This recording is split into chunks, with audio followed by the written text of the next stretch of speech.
Mesdames et messieurs, bonsoir, bienvenue sur OTP, bienvenue en Ligue française de League of Legends. La semaine numéro 4 du Summer Split s'ouvre devant nos yeux ébahis. Et pour m'accompagner, vous accompagner dans ce superbe pré-show, nul autre, Tréton, bonsoir. Bonsoir Twix, ça va très bien, je suis content de revenir parce que J'ai pas demandé. Allez, dis bonjour à Marex, on va faire le pré-show et on va y aller. Bonsoir Tréton, comment vas-tu? Tu nous as manqué la semaine dernière. Écoute, moi ça va très bien, je suis content d'être de retour et j'espère avoir de gros matchs ce soir. Très bien, on va faire la rotation de cast juste après. Marex, bonsoir, toujours au poste comme d'habitude, toujours aussi swaggy. Pixelcast ce soir ou quoi? Bah ce soir on est chaud, on a des bons petits matchs qui arrivent, une semaine de LFL, c'est la classique, mais la classique qui fait grandement plaisir. Hâte que ça commence et que ce pré-show commence. Eh bien, on a des choses à voir avant que ça commence, avant que, bien sûr, nos chères 10 équipes se la mettent sur la faille de l'invocateur. Avant ça, avant de partir dans le cœur du pré-show, parce qu'on change de patch aujourd'hui, mesdames et messieurs, et donc, du coup, il va falloir un petit peu enquêter sur ce qui se passe. Est-ce que ça va changer? Eh bien, on regarde la dernière journée, bien sûr, le récap de la dernière journée en date de la LFL. Traitons. T'as regardé quand même, alors que tu défendais la France, mais t'as regardé? J'ai regardé et j'ai pas mal regardé du côté des LDLC qui ont tout de même réussi une semaine en 2-0, qui ont été plutôt très bons avec le fameux Kalista Braum qui a peut-être été emprunté au LEC, que l'on voit beaucoup du côté de Fnatic. Et vraiment des LDLC qui ont été convaincants et qui font un très bon départ de saison, ce qui veut dire que peut-être il faudra compter sur eux pour des playoffs potentiels. Carrément, et certainement aujourd'hui, Gwen Jungle, Marex, c'était cool. Ouais, ça a super bien marché, Donners qui a fait une très grosse game, Eika encore une fois qui nous sort un nouveau champion. Il adore ça, il a été aussi solide sur son laser, mais c'est vrai que la Gwen a eu un énorme impact, surtout dans ce teamfight. Je crois qu'elle prend. Non, c'est pas celui-là, c'était un autre teamfight dans la game, mais il y a eu quelques dingueries avec la Gwen. C'était, je crois que la première fois qu'elle sortait en jungle en LFL, et ça a super bien marché. Ça a complètement bien marché. On regarde maintenant un match aussi qu'on attendait avec impatience. Carmine contre BDS. BDS, on le sait, un starter un petit peu plus slow dans ce Summer Split. La Carmine, tout le contraire. Et ils ont terminé, bien sûr, cette semaine numéro 3 par une victoire. 7 victoires d'affilée pour la Carmine. Et les BDS, bon, il y avait discussion, mais toujours une Carmine exemplaire, notamment ici, où on a beaucoup aimé la manière qu'ils ont eu de temporiser et zoner ce baron d'Ashore. C'était de l'art. C'est leur grande force, je pense, à la Carmine Corp dans les moments très clutch, d'être véritablement très bon, d'avoir un shot calling qui est assez précis. Et encore une fois, Targamas sur un pic de Braum qui a eu l'insolence de faire des escapes, de faire des plays assez surprenants. Donc même sur Braum, il est capable de faire de grandes choses. Ah, il était incroyable, il a survécu à des trucs absolument malhonnêtes. Notre affiche extrêmement importante pour le peloton qui accroche les Vitality et bien sûr la Carmine. Donc les Solari contre les Misfits premières, victoire des Misfits, mais attention, un match disputé et surtout des pics qui ont été fort intéressants, Marex. Ouais, un match assez explosif. Scarlett qui nous a sorti son Vladimir. Ça a relativement bien marché. La Diana aussi en early. En fait, on a su être convaincant du côté des Solari. On pensait que le scaling allait être en leur faveur. Mais cette game s'est surtout résolue au teamfight. Ça a été un bain de sang. Et niveau teamfight, niveau mécanique, chez Misfits, on a été très solide. Surtout Agressivo qui avait eu le titre de MVP dans cette game qui a été incroyable sur sa quali. Big Boy Agressivo, en effet. Game War contre Vitality. Ce match aussi, il était vachement important, mais les Vitality, vous l'avez compris, maintiennent leur série de victoires. Et à travers cette partie, on a eu surtout un grand Diplex, un grand Ziganda, un grand top jungle mid finalement, comme d'habitude pour éviter. Et même une grande botlane avec Smiley qui a vraiment fait une très bonne game sur son Ezreal, qui a été plus que Pixel perfect ici. Et pour le coup, les Vitality continuent d'impressionner, et c'est pour ça que cette semaine ça va être très intéressant, parce qu'on le rappelle, demain il y a bien évidemment le match de la semaine avec Vitality B contre la Carmine Corp, les deux plus grandes chain win actuellement en LFL. Oh que oui, on se quitte sur ce petit triple kill de notre ami Driplex, très solide la semaine dernière. Et enfin, le match de conclusion, le match de la peur si j'ose dire, le match de entre guillemets bas de classement, même si c'est plutôt à Easy Dream qu'on donne cette palme. Mais quel banger. Pardon? Mais quel banger. Mais quel banger, absolument. Une game. Bon, Marex, on l'a commenté. C'était la dinguerie cachée de la semaine dernière. Pour ceux qui n'étaient pas là, la première moitié de partie était assez lente. On a tenté le Jax face au Xin Zhao en jungle, qui aurait été assez utile en teamfight, buffé par la Karma. Mais niveau scaling, côté MCES, on a été bon. Tonnerre sur son Rise qui a été excellent. Tiger qui a été clutch. Doxy aussi, ça s'est vraiment joué à rien. À des détails, la game aurait pu se terminer avant.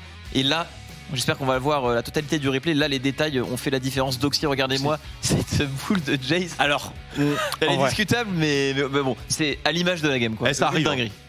Le flash est discutable. La boule était très bonne. N'as-tu jamais loupé un flash? Il la mind control. Il a complètement mind control. Le classement à jour, bien sûr, à l'entrée de cette semaine 4. Carmine Vita, bien sûr, 7 victoires d'affilée, 6 victoires d'affilée. Ce sont nos titans. Misfits qui n'est pas encore décroché. Solari LDSOL un petit peu derrière. MCES, GameWard, BDS pour le milieu creux. Et enfin, on referme la marche avec Gamers Origin, Easy Dream. Même score. Une victoire et les questions au niveau des playoffs qui commencent à se préciser. On rappelle 18 matchs dans la saison régulière d'une LFL et donc du coup slot de playoff top 5, 10 victoires à peu près. C'est ce qu'on estime comme étant le palier à franchir et avec 6 défaites sur 18 matchs, forcément, c'est compliqué et c'est véritablement compliqué, je pense, pour Gamers Origin et GameWard que l'on attendait peut-être que l'on attendait peut-être pas aussi bas dans le classement, surtout les GameWard. Je pense qu'ils sont assez déçus de leur entame de split. On est bien d'accord. On va voir si ça s'arrange aujourd'hui, mais avant de parler des matchs, on va parler du jeu en lui-même, puisque nous sommes synchronisés avec le patch live. Nous passons dès aujourd'hui en patch 11.13. On regarde les champions, forcément, les changements, mais c'est pas forcément les champions qui vont le plus attirer notre attention. Des ups sur Aphelios, nerf sur Lee Sin, sur son E qui est si problématique, des ajustements sur Viego, plutôt un up à proprement parler, et Xayah qui pourrait peut-être faire un retour. Je tiens à préciser avant qu'on en parle que Dr Mundo est activé, mais que Tahm Kench ne l'est pas, le nouveau Tahm Kench. Ok. C'est assez intéressant. Moi, ce que j'aime bien, c'est qu'au niveau des Ayekari, on a une méta qui se renouvelle assez régulièrement. Il y a eu déjà plusieurs petits buffs. Il y a eu des petites Sivir, des petits Aphelios, etc. Du coup, là, ces nouveaux buffs sur Xayah et Aphelios, ça va un petit peu changer les choses. Avec Ezreal qui recule peut-être éventuellement un petit peu, avec le nerf du Divine Thunderer. On verra tout ça après. Mais moi, j'aime bien ces nouveautés au rôle d'Adekari. Et sinon, les nerfs sont assez faibles sur Lee Sin. Sur Viego, tu disais c'est assez faible, et sur Lee Sin, je pense qu'il sera quand même joué le pick, mais vu que c'est quelque chose qu'on a beaucoup train chez les joueurs, qui convient quand même dans beaucoup de drafts et dans certains match-ups, je pense que c'est quand même un pick qu'on verra, mais un petit peu moins. Donc au final, ça permet de peut-être encore même plus développer la méta, c'est les changements de champion, mais de toute façon tout réside dans la suite et les objets, c'est ça le gros du patch, quoi. Bien sûr, les objets c'est très important ce patch 11.13, mais il faut parler de Dr Mundo, un rework sur un personnage emblématique de la faille de l'invocateur. Alors ça a beaucoup changé. On garde quand même l'esprit Mundo, bien entendu, avec notamment un passif qui nous rappelle un peu Sejuani, Malzahar, qui rend Mundo insensible au premier effet de contrôle qu'il va se manger. Et d'ailleurs, il a un truc à manger qui tombe par terre un peu comme un bouclier de Poppy. Ouais, des mécaniques un peu neuves sur Mundo, un anti-CC. On peut ramasser quelque chose un petit peu à l'image des blobs de Zac. D'ailleurs, les ennemis peuvent aussi marcher dessus. Mais moi, de ce que j'ai vu, je sais pas ce que vous en pensez aussi, mais ça m'a l'air assez similaire à l'ancien Mundo, peut-être un peu plus puissant qu'avant, un peu plus design sur la top lane. On n'en voit pas encore en jungle, même si c'est l'envie chez Riot. On verra peut-être dans les futures semaines et mois.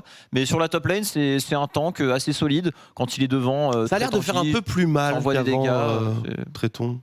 J'avoue que j'en ai vu quelques-uns en solo queue, et le fait qu'il y ait l'impossibilité au CC, si tu veux rush en Adekari, c'est quand même assez facile pour un Mundo de le faire, et de le faire plutôt bien, je pense.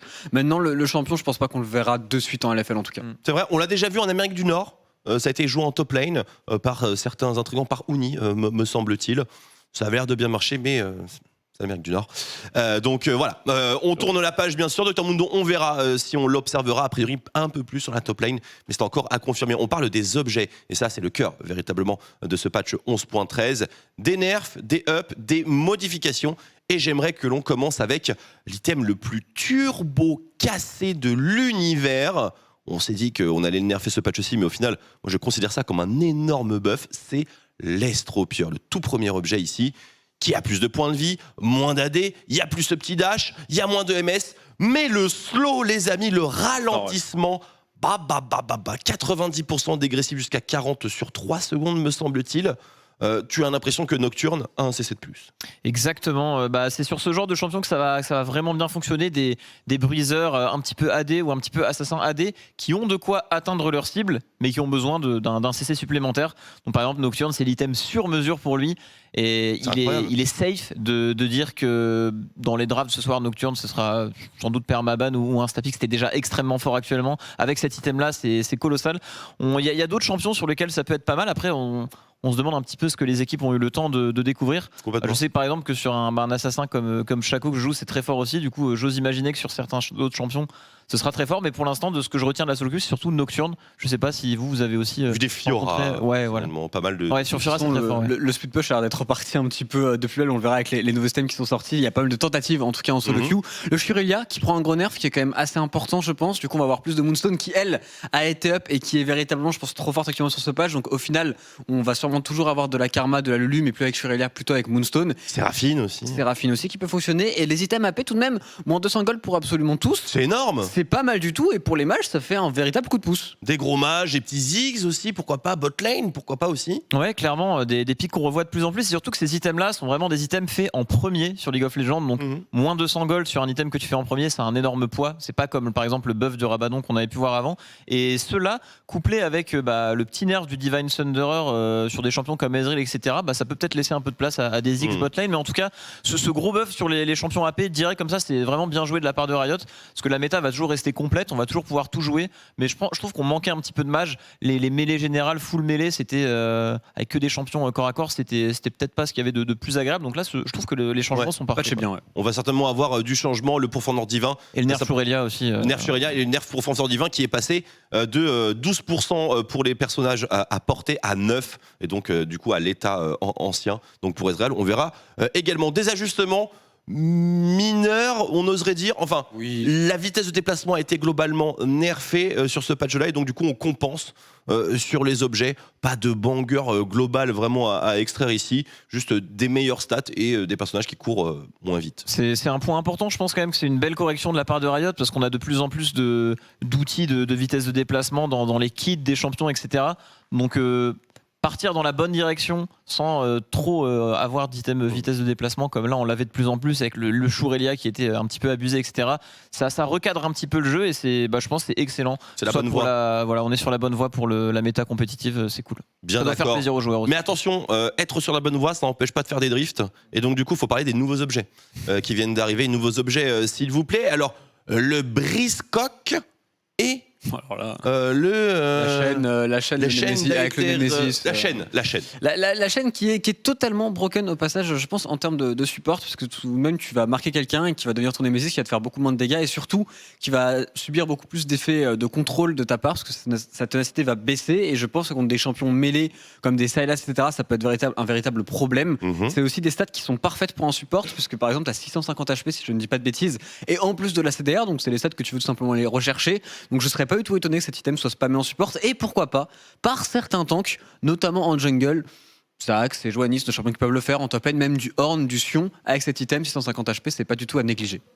Oui, tout à fait, je suis d'accord avec Tréton. Je pense pas que ce soit un item qui va par exemple totalement changer la méta, mais sur certains champions, ça va peut-être en buff certains. On pense notamment à par exemple Leona qui, avec un aftershock, avec cet item, avec la réduction de ténacité, peut très bien fonctionner. Mais le Briscock, est-ce que le speed push est de retour, les amis? On rappelle cet objet, c'est l'héritier de la lame sanguine qui vous donnez justement des effets extrêmement bénéfiques lorsqu'il n'y a pas d'allié à côté de vous. Donc objet de speed push, c'est la même chose, le même principe pour le Briscock. Ah, les coques en acier Briscock. Je viens de capter, mais enfin peu importe. Et donc cet objet-là, lui, va aller renforcer la résistance des minions autour de vous s'il n'y a pas d'alliés qui viennent vous accompagner. Et donc du coup, la puissance de push paraît démentielle. On voit des queens, on voit des sions, on voit plein de dingueries. Essayez le full split. Rapidement, avant qu'on passe à l'agenda de la journée, Briscock, on le voit ou on le voit pas en pro? Rapidement, je vais essayer de speedrun ça. Alors, 2800 gold quand même, c'est pas cher. 2800 gold, ça donne beaucoup d'AD, beaucoup de résistance. C'est censé être extrêmement fort sur les duellistes qui ont besoin de résistance tout en ayant déjà de l'AD, etc. Donc on pense à des Camille, comme tu as dit, Sion, des Fiora sur ces champions, c'est censé être extrêmement fort. Les stats de l'item font très peur. On s'attendait à quelque chose qui allait casser le jeu, mais on n'en voit pas non plus encore énormément. Je suis curieux de voir ce que ça va donner en compétitif, mais c'est un item, je pense, pour lequel il faudra peut-être un petit peu de temps pour que ça se développe, parce que ça sort vraiment des standards de la méta. Du coup, je pense que c'est à ce niveau-là que ça bloque peut-être un peu. C'est pas une bannière de commandement, quoi. C'est pas une bannière de commandement, mais tout de même l'effet qui fait que les creeps font plus mal aux tourelles, ça peut surprendre et ça push vraiment peut-être un peu trop vite. Mais vraiment garder à l'œil, quoi. C'est cool, je pense, de rajouter des outils qui permettent de split push parce que ça manque dans le League of Legends moderne. Bien sûr, parce que là, avec cet objet-là, un canon peut quasiment soloter une tourelle, tellement il est résistant. On mènera l'enquête, bien sûr. On verra comment ça se passe avec nos chers pro players. D'ailleurs, nos pros, qu'est-ce qu'ils ont venu aujourd'hui? On regarde l'agenda de la journée. Nous n'avons pas le match de la semaine aujourd'hui, il sera demain. Il y a une vidéo de hype absolument incroyable. On vous recommande vivement d'aller la regarder. Quoi qu'il arrive, on fera le teasing ce soir. Mais on ouvrira cette soirée de LFL, cette semaine numéro 4 sur un Misfits première contre LDLCOL, dont on parlera plus précisément dans la suite de ce pré-show. Vitality B contre Easy Dream, MCES Carmine, Sly contre Game World, Mama. Et on terminera avec BDS versus Gamers Origin. Et on regarde et on attaque directement, messieurs, sur la première affiche de la soirée. Misfits première, LDLCOL. On pensait pas forcément, vu les résultats du printemps, qu'il y aurait une attention particulière à placer dans cette rencontre. Mais LDLCOL continue son ascension. 2-0 semaine passée. Même chose pour Misfits. Bon. Tout à fait, match potentiel banger pour ce soir. Et Pourquoi tu rigoles, Tréton? Sois professionnel un peu. Je sais pas, j'ai l'impression qu'on est plus proche que d'habitude, du coup ça me fait rigoler. Ah ouais, c'est super drôle. Ouais, non, mais c'est pas vu. Mais oui, le match peut être très très intéressant. En fait, et pour moi, il est très très cool dans le sens où LDLC est en 2-0. Ouais, je pense que le niveau de jeu moyen de tous les matchs de ce soir, c'est dans celui-là qu'il est le plus élevé. Les deux équipes sont vraiment en forme. On parle quand même de Misfits et LDLC, ils sont sur une pente ascendante, si je peux me permettre, très très solide. Pente ascendante, mais donc je pense que ça peut être très serré, mais attention, les Misfits, on sait que voilà, quand ils sont dans un bon jour, ça peut être très sévère, donc attention. Il y a un détail qui fait la différence entre ces deux équipes et c'est juste derrière Tréton que c'est noté, mesdames et messieurs. Pourcentage de Dragon, pourcentage de héros de la faille pour LDLCOL extrêmement faible et on va pouvoir observer ça tout à l'heure dans les hitmaps. On va parler d'efficacité maintenant, vous savez, le petit ratio dégâts sur gold, tout simplement. Avec votre argent, vous faites combien de dégâts? Est-ce que c'est supérieur à 1? Est-ce que le taux de conversion est supérieur? Est-ce que vous surperformez de manière générale? On observe que finalement c'est relativement stable. On remarque immédiatement que les deux équipes ont un gros focus sur la mid lane, mais tout de même pour les Misfits, un petit Woolite qui se place là, quoi. Woolite, je pense qu'on y est habitué, on en reparlera un petit peu avec le match-up contre Exaki qui je pense va être très très intéressant en botlane entre ces deux équipes. Mais Eka, et voilà, c'est ça la grande différence par rapport au Spring, c'est que Eka pour le coup rentre très très bien dans son Summer Split, il fait de très bonnes games, il joue des champions un petit peu surprenants, on l'a vu sur Sylas, on l'a vu sur Xerath, on le voit sur Azir, il peut jouer un petit peu tout et ça rajoute vraiment quelque chose au LDLC qui du coup sont dans nouvelle forme maintenant et pourraient de mon point de vue venir chercher les Misfits premières. ça a dû cacher ces petits LDC. On parle de la botlane tout de suite, forcément, affrontement Woolite Exakik. On va pas louper ça, Tréton. Et comme c'est ton poste de prédiction, bon, parle-nous d'Exa. Il a une chance contre vous? Oui, il a une chance et je pense que c'est deux des meilleurs laners, je pense, en termes de LFL et même en termes de duo bot lane. DOS et Exakik sont très très forts du côté de Woolite et Jack Troll. On le sait, c'est parmi même les meilleurs hors LEC, je pense. Donc c'est un véritable test déjà à ce niveau-là. Et en plus de cela, celui qui va avoir le push, celui qui va avoir le match-up bot lane risque d'avoir aussi les dragons et pourquoi pas les premiers moves sur les héros de la faille. Donc ça va être très très important ce match-up de V2 bot lane. Les héros de la faille, on va en reparler. On plonge un petit peu plus en détail sur Exakik, me semble-t-il, avant de passer à Woolite. Exa, Los Campeones. Alors, on aime bien dire aujourd'hui qu'à peu près tous les champions sont viables et jouables à la botlane. Toi, Tréton, artiste de ce poste, c'est sa méta. Est-ce que tu es d'accord avec ce statement? Je pense que c'est sa méta, parce que Kalista est véritablement jouable et c'est certainement l'un de ses tout meilleurs champions. Et surtout, Aphelios est en train d'arriver et c'est son meilleur champion à 100%. C'est ce qui lui avait permis de passer dans le top 10. Aphelios, au passage, qui est aussi jouable par Woolite. Et je pense que ça va être un pick contesté ce soir. Du coup, Thresh, qui devient extrêmement contesté également. On peut mettre Woolite, bien sûr, pour enchaîner. Mais Exa, tu rejoins Tréton ici. C'est plutôt une méta qui lui convient plus. Ouais, tout à fait. Je trouve que les deux joueurs sont très bons et c'est les deux seuls, je pense, les meilleurs sur Aphelios dans la ligue. Donc forcément, si Aphelios revient, Xayah revient un petit peu, ça peut leur sourire. C'est vrai qu'ils ont un profil très similaire par rapport à ce qu'ils jouent, peut-être un peu moins au niveau de la Kalista pour Woolite, mais au niveau de la Kai'Sa, c'est des champions qui jouent tous les deux extrêmement bien. Woolite a un peu plus de varus. Ouais, je pense en fait, c'est dans le sens où c'est des AD carry vraiment complets et on est dans une méta où il y a beaucoup de choses qui sont jouables au bot. Ça fait que ces ADC vont peut-être un peu plus briller que les autres en fait. Ouais, la draft au niveau de ce poste-là va être extrêmement importante. J'ai hâte de voir si les drafts vont plus s'orienter sur le bot side que actuellement le triangle top mid jungle qui était la priorité de toutes les équipes, véritablement. Je pense que ça va rester la priorité. Ça va rester la même, à part Aphelios vraiment qui très particulièrement peut peut-être entre ces deux joueurs être contesté. Globalement la top lane, il y a des pics qui sont beaucoup trop forts et surtout beaucoup trop flexibles. On verra, on n'aura pas beaucoup à attendre puisque c'est le match d'introduction. On enchaîne sur la map de chaleur, la heatmap, et on regardait les statistiques tout à l'heure, très faibles de dragons et de héros de la faille pour LDLCL. Ici, vous avez la kill map des jungle support de 0 à 15 minutes. Donc voilà, le premier quart d'heure de jeu, premier héros de la faille, ça va de pair. On remarque directement une chose, c'est qu'il y a quelqu'un qui s'occupe de l'antre du baron Nashor et une autre équipe qui ne s'en occupe beaucoup moins. Je pense que Jacques Troll, avec la priorité qu'il a, arrive à beaucoup bouger, à beaucoup plus bouger que DOS notamment, arrive à faire des plays, etc. Et vraiment, les Misfits, dans ce départ de mid-game, sont parmi les meilleures équipes que l'on a en LFL. C'est là qu'ils accélèrent véritablement. On l'a dit dès le début, LDLC en early game, ça peut être le problème. Et s'ils n'arrivent pas à être ne serait-ce qu'au contact des Misfits, ils risquent fortement de se faire stomp. Mais si jamais ils sont even au gold, en termes de late, LDLC peut le faire. Après, on a vu les Misfits être mis en difficulté la semaine passée, même si la victoire était de leur côté. Les LDLCOL, c'est pas vraiment un snowball effectivement qui est leur fer de lance, mais c'est plus la ténacité à travers la partie. Ça peut être un bon terrain pour attaquer les Misfits. Ouais, tout à fait. C'est ce genre d'équipe dans des games qui durent longtemps, ça peut clairement être à leur avantage. LDLC, on se souvient de 2 games sur Dan avec des queens, etc. Ils ont vraiment leur style et leur draft qui peuvent leur faire beaucoup bien à ce niveau-là. Et je pense surtout que LDLC cette année, même en lane, s'ils sont dans un bon jour, ils peuvent totalement venir challenger les Misfits. On parle quand même de Dan, de Exaki qui sont toujours très solides, et Eika qui nous sort un champion par semaine et lui aussi très solide cette année, enfin ce split là. Donc si au niveau de la jungle on permet de bien combiner tout ça, honnêtement les LDLC je pense qu'ils peuvent prendre n'importe quelle équipe. Après ça dépend de la draft, ça dépend de la game, mais allez Eika, Mundo mid. Un petit Mundo mid, ça... petit Mundo Hullbreaker, Rage mid. First item, ça nous mettrait extrêmement bien. Second match sur lequel on voulait attirer votre attention, mesdames et messieurs, bien sûr c'est l'affrontement entre les Gameward et Tréton. Les Solari. Ah, tu l'avais plus, tu l'as oublié 100%. Les Sly, bien sûr. Solari, alors, voilà, j'ai fait partie des croiveurs la semaine passée dans le match contre Misfits. J'ai été, fort déçu, c'est certain, mais ça a quand même disputé. Voilà, les Solari. On dort peut-être un peu sur les Solari, mais il faut dire qu'ils n'arrivent pas à performer contre les équipes du top. De toute façon, ils ont 3 défaites et c'est le top 3 de la ligue actuellement. Après, bon, Misfits première, Vitality B et Karmine Corp sont très très fortes et c'est pour ça que le match contre Gameward va être très intéressant parce que Gameward a que 2 victoires actuellement, mais ils ont commencé un petit peu à contester les top teams, à faire de bonnes games. Les deux. Contre la Karmine, ils sont pas trop mal joués du tout. Donc justement, est-ce que Gameward est une top team, une bottom team, et est-ce qu'ils sont capables d'aller chercher les Solari qui normalement contre les bottom teams sont archi solides, mènent à chaque fois la partie autour des dragons, autour des barons d'achat, on joue bien les objectifs, on se snowball sur des teamfights. C'est ce que Solari va vouloir faire aujourd'hui. Et contre des Gameward, écoute, je suis très curieux de savoir si ça va passer déjà par la phase de lane, avec la phase de lane des Gameward qui est censée, si on s'en réfère au Spring, être très très forte.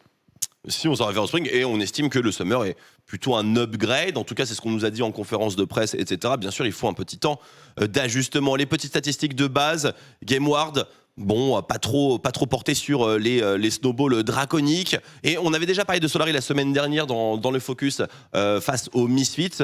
Et on sait que Solari, ce n'est pas une équipe qui est devant dans les 25 premières minutes dans la majorité de ces matchs. Ça ne les empêche pas de gagner, ça ne les empêche pas d'être en positif.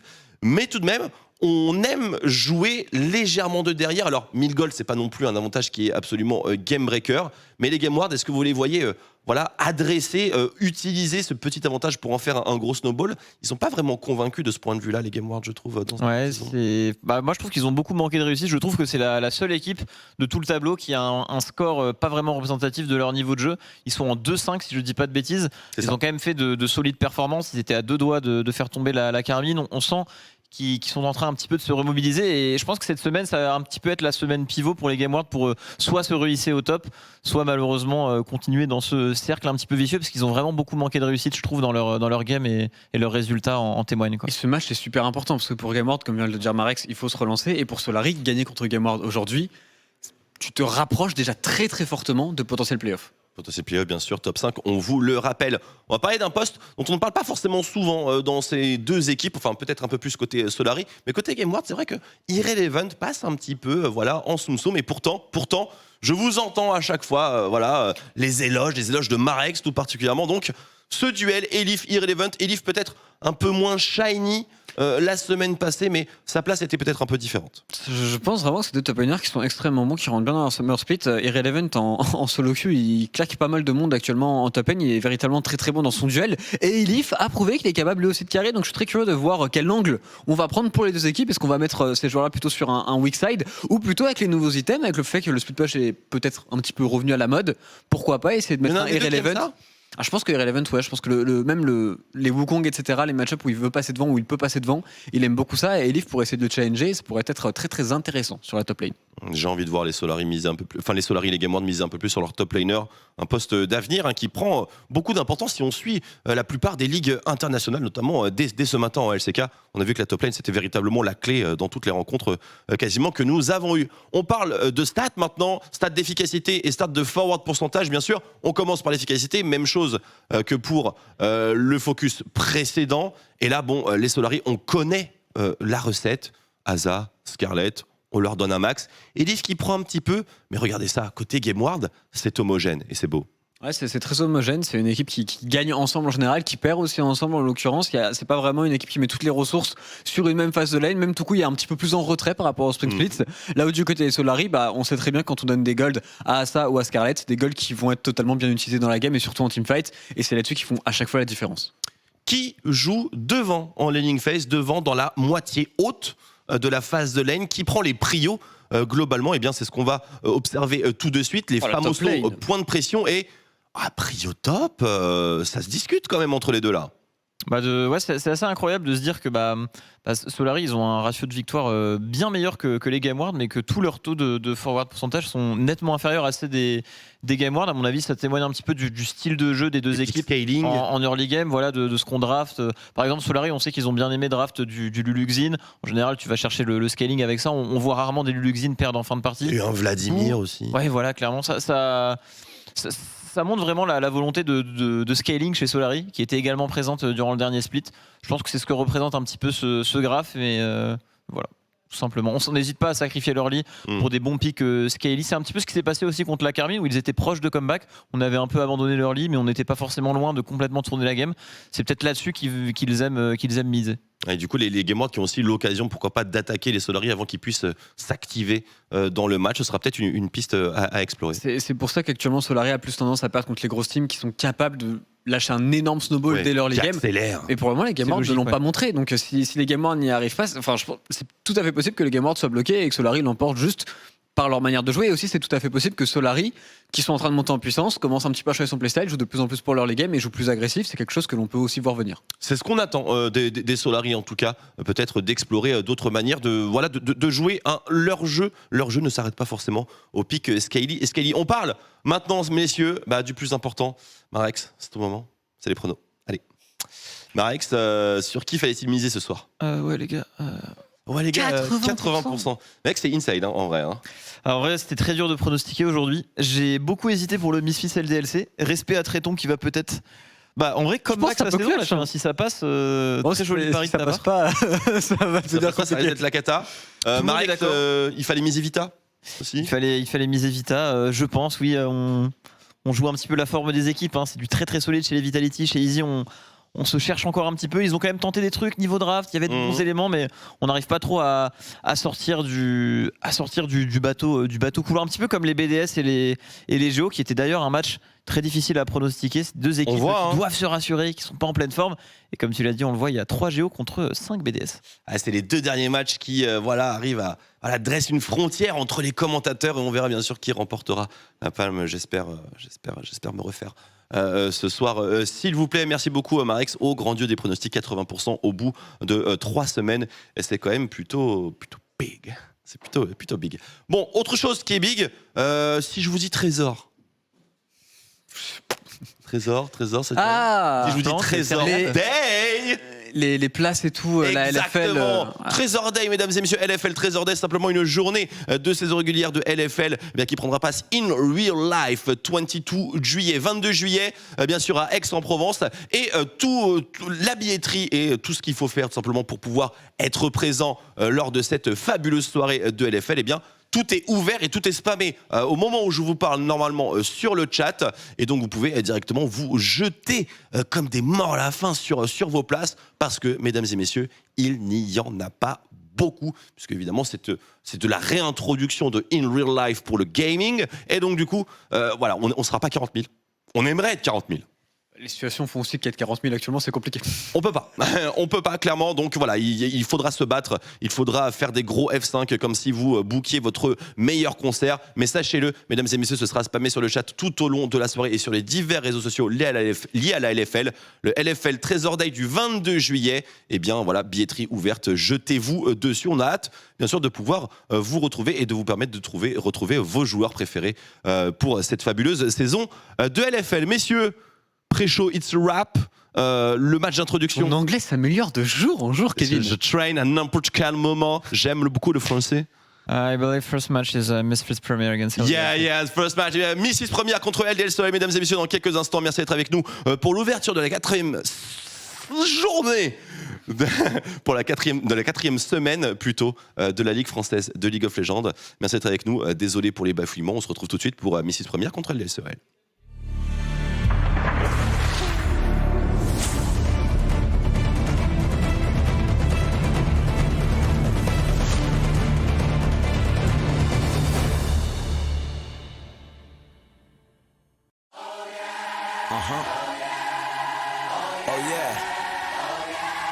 La CACOR toujours invaincue, seule équipe invaincue et en tête de cette LFL Summer 2021.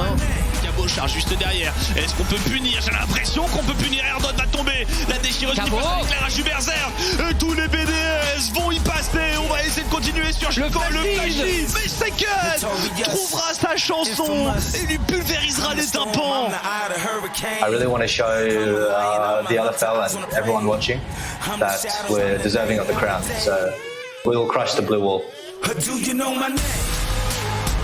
Les gars, Skills ici, c'est très bien réalisé. Quelle agression de Diplex qui ne laisse absolument aucune chance au BDS. I think we're really good right now, and they should be scared. And we will make sure that the 7-0 win streak will end next week. Un petit peu seul, le très bon flash qui vient tuer DOS. Est-ce qu'on peut turn Xaki qu'on contacte contre Ziganda qui se fait racheter? Mais c'est un monstre. Il était attendu par 5 joueurs, il les a toisés et il les a cognés un par un. Pour moi, c'est juste une preuve aujourd'hui qu'on a vu des joueurs qui ont un mindset incroyable, qui sont juste ultra performants et ouais, le 18-0 c'est le goal et voilà quoi. L'occasion d'engage, mais quel charme colossal de la part de Targamas, les stopwatch qui ne devrait pas jouer. Laissez regarder le positionnement de Mati qui est extrêmement safe. Mati et Seiken qui déchaînent les enfers. C'est ce que John Cena a envoyé comme message à la Carmine Corp, que le plus dur ce n'est pas d'arriver au sommet, mais c'est d'y rester. Engage de la part de Targamas avec le German suplex, mais ça a l'air de bien se passer pour les Solari qui arrivent à tomber. Oh, l'arrivée de l'ultimate de Gnar, c'est maîtrisé par Seiken. Ça fait peut-être la différence. Qui n'a pas de flash, qui a indiqué dans l'éradication, il a encore son X Bailey et il s'en sortira vivant du petit superbe ulti. Legend.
Bonsoir à tous et on est bientôt parti pour le premier match de la soirée entre LDLC et Misfits Première.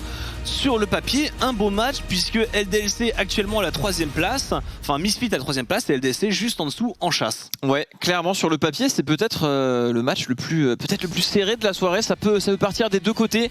Les LDLC qui ont été très convaincants sur ce split et les Misfits toujours fidèles à eux-mêmes qui font également le taf. Je suis très curieux de voir vers quel axe on va se diriger d'un point de vue draft avec, on vous le rappelle, le nouveau patch. Là on est sur le patch live. C'est rare que ça arrive, mais voilà, avec nouveau Strikebreaker, nouveau Hullbreaker et le buff des items mages aussi. On a vu tout ça dans le pré-show, donc curieux de voir ce que ça va donner. On va voir si les équipes ont eu le temps aussi d'assez s'adapter. Je pense que sur cette première semaine de LFL, je suis pas convaincu qu'on va avoir un changement drastique au niveau des compos. On en reparle un peu plus la semaine prochaine. Ouais, je suis assez d'accord. Pour l'instant les bans sont assez standards. La Gwen qui est évidemment qui sera sans doute toujours bannie contre les LDLC. Donard ça fait une très bonne game dessus. EIK a aussi montré qu'il était capable de la jouer au mid, donc c'est vraiment c'est l'équipe qui flex le mieux Gwen LDLC tout simplement de ce qu'on a vu jusqu'à maintenant en LFL. Ouais, clairement, et sachant que ça fait plaisir parce que EIK qui était peut-être avait une petite baisse de régime au spring, on le sent extrêmement en forme en ce moment, ils sont des carry, ça fait plaisir de revoir le EIK qu'on l'on connaît comme un des meilleurs midlaners de la scène. Solide, le EIK des anciens LCSEU. Celui-là, oh, ça montre un Jace. Ça va beaucoup jouer autour de la top lane, hein, comme l'a dit Twix, et comme on a l'occasion de le voir dans les autres régions majeures, en général le drafting c'est au niveau de la top lane que la différence se fait et qu'on veut mettre les chances de son côté, et c'est un Jace first pick. En même temps dans la méta actuelle c'est extrêmement fort, je sais pas si EIK est capable de le jouer, en tout cas on sait que Dan est très bon dessus, et Jace actuellement c'est vraiment un élément de draft en or, pas tout le monde peut se le permettre, mais quand tu peux te le permettre ça fait la diff. Le first pick Jace il est pas si évident, on préfère le prendre un peu en second couteau quand on a déjà quelques éléments de POG, généralement un petit Ez en first pick, un petit Varus, et après tu l'accompagnes du Jace. Je préfère un peu quand c'est fait dans ce sens là. Tôt comme ça c'est rare, hein. Pour moi s'il est aussi tôt c'est qu'il faut être capable de le flex, au cas où. Je suis d'accord avec toi. Et l'optique est radicalement différente chez Misfit première. Là on a du Goin, du classique, de l'Engage, Diana, Renekton. À côté effectivement je m'attends plus à aller trouver de la Kai'Sa et ce genre de pick du côté de Woolite. Tout à fait, Diana Jungle qu'on voit pas énormément en LFL mais qui est énormément pick notamment en Corée. Là on a l'air de se diriger vers ce style là côté des Misfits. Avec ces champions là t'as de quoi jouer en early, t'auras de la frontline dans la game. Ça scale assez bien tout de même avec une Fiora. Et la réponse en face est assez forte. On va venir chercher ces champions dans la mêlée avec ce Viego, avec ce Gragas. Ça se combine bien. Un Gragas qui sera sans doute jungle. Gragas qui fait aussi beaucoup de bien quand tu es capable de le draft. On voit beaucoup les Vitality faire ça. Ça permet d'avoir un gros carry AP dans la jungle, de draft des AD mid et ça fait la diff. Quelques équipes dans le monde qui draftent encore du Gragas même en jungle. On en a eu aussi du côté de la Corée et un set. Et moi j'ai quand même plus tendance à préférer la compo Misfit première parce que c'est des choses qu'on voit un peu en ce moment, qui est des sortes de mix POC engage. Et généralement, je trouve ces compos un peu en demi-teinte, c'est-à-dire que les champions qui engage, ils engagent un peu seuls, les cités derrière, le POC il sert pas non plus. Donc tu vois, un Jace, un Viego, j'attends de voir ce qu'il y a à côté, parce qu'on peut aussi jouer du POC avec un split, mais j'attends de voir la suite logique de cette composition pour LDLC. En tout cas, ça n'a pas trop bougé niveau draft, hein. C'est vraiment comment paraîtrait-on, le triangle topside. On essaye de récupérer ce qu'il y a de mieux et ça c'est assez similaire à ce qu'on avait eu la semaine passée, mais peut-être que ça va se libérer un petit peu. Mais pour moi c'est dur de faire mieux que ce qu'a Misfit première là, hein. Le set Diana c'est un des compos les plus les plus célèbres du moment. T'as aussi effectivement le Rumble set, ce genre de choses, donc avec des teamfights qui sont même fulgurants à Renekton. Donc pour l'instant moi j'aime vraiment beaucoup ce début de draft de Misfit première et j'apprécie le ban du Ezreal, parce qu'il y a eu un ban de Varus en face, vraiment pour essayer de fermer un peu cette full compo POC potentiellement encore faisable chez LDLC. Maintenant ils ont suffisamment déjà d'engage pour pas avoir totalement peur d'une compo POC. Tout à fait. Et on a vu aussi ici que les enchanteurs avaient un petit peu reculé. Il n'y a pas eu la présence de Karma et Lulu est totalement totalement quel dommage. C'est dommage. Dans cette draft. Ça me manquait une Séraphine Sona. Ouais. J'espère qu'ils vont nous piquer un petit Séraphine Sona d'un côté et Karma. On pourrait mettre quoi avec? Petit Karma Lulu de l'autre. Karma ADC. En vrai, let's go. En vrai, c'est possible, hein, mais on va pas trop s'enflammer. En tout cas, ça target bien les ADC. Peut-être que Aphelios qui va être sorti par l'un des deux joueurs, hein, il l'affectionne beaucoup. Le pick a été buff et il n'y a plus grand chose de disponible. Bon, alors Exa, historiquement, il a un Draven. Ouais. Il a un Draven. Est-ce qu'il va oser? Parce qu'après Draven contre Kai'Sa, effectivement, ça dépote. Mais plus quelque chose de classique. Mais voilà, hein, là, en tout cas du côté de Mission Première, la Kai'Sa qui va très bien avec l'énergie de la compo, qui est du dive-in, du go-in, de l'engage dynamique. Et LDLC tout de même, voilà, qui prend le parti d'aller faire une compo horrible. Une compo qui va kite, qui va poke. Très très bien ça. Quoi? Oh, c'est quoi ça? Oh la dinguerie. C'est pas Yumi Mundo bot. Bah, tu penses? Bah je pense que c'est ça parce comme que, à l'époque du Yumi Garen. Parce que Exakik, je pense pas qu'il joue Jace. Jace ça demande vraiment un savoir et une expertise qui prennent du temps. Alors que Mundo, lui qui vient de sortir, ouais, c'est très grave. Bah ok, bah ça fait plaisir la draft.